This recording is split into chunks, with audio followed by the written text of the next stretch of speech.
আসসালামু আলাইকুম।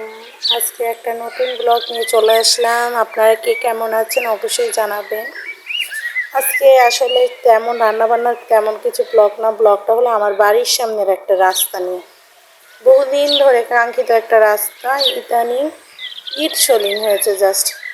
এটাই আপনাদের সাথে শেয়ার করবো, আর কিছু প্রাকৃতিক সৌন্দর্য দেখাবো আমার গ্রামের। দেখেন কত সুন্দর একটা গ্রাম, ওইদিকে কিন্তু একটা ছোট্ট একটা বাজার আছে।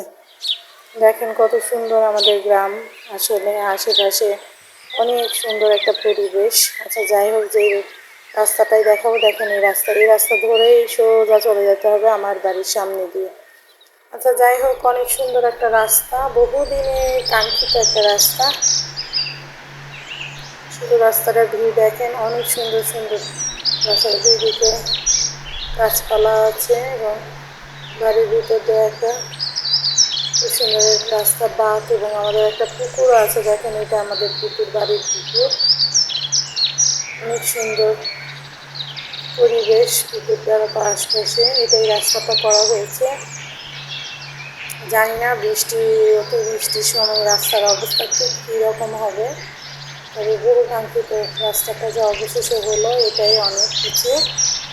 দেখা যাক এখন কি হবে রাস্তাটার।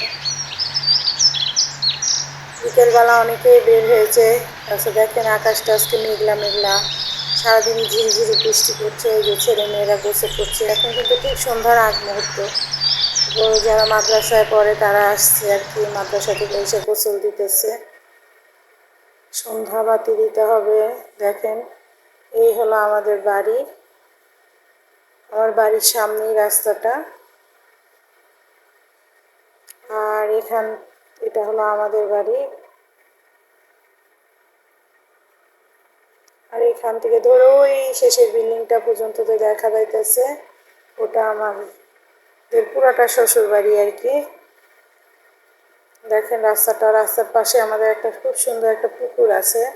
আমাদের বাড়ির মানুষের, এটা শুধু আমাদের বাড়ির পুকুর, মানে আমাদের পুকুরে আশেপাশে কোনো নোংরা না ফেলা যাবে না বা নোংরা নামতে পারবে না। এই কারণে আমাদের মানে পুকুরটার পানি অনেক সুন্দর টলটল করে।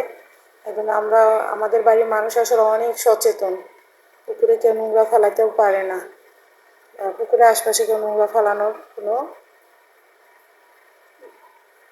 অনুমতি দেওয়াও হয় না। এটা হলো পুরোটা রাস্তা, ওই শেষ মাথা পর্যন্ত এই দিক দিয়ে আমরা বাজারে যাই। এই হলো পুরো রাস্তাটা আর কি। বিকেলবেলা সবাই সবার মতন হাঁটাহাঁটি করছে, রাস্তা দেখছে। ঠিক আছে, আজকে এতটুকু, এ পর্যন্তই। সবাই ভালো থাকবেন, সুন্দর থাকবেন, এবং আমার ভিডিওটা যারা যারা এই পর্যন্ত দেখলেন অবশ্যই লাইক করবেন, কমেন্ট করবেন এবং শেয়ার দিবেন। অবশ্যই আমার নতুন হলে চ্যানেলটাকে সাবস্ক্রাইব করে দেবেন, প্লিজ প্লিজ প্লিজ। সাপের মতন আঁকাবাঁকা একটা মেঠো পথ। ধন্যবাদ সবাইকে।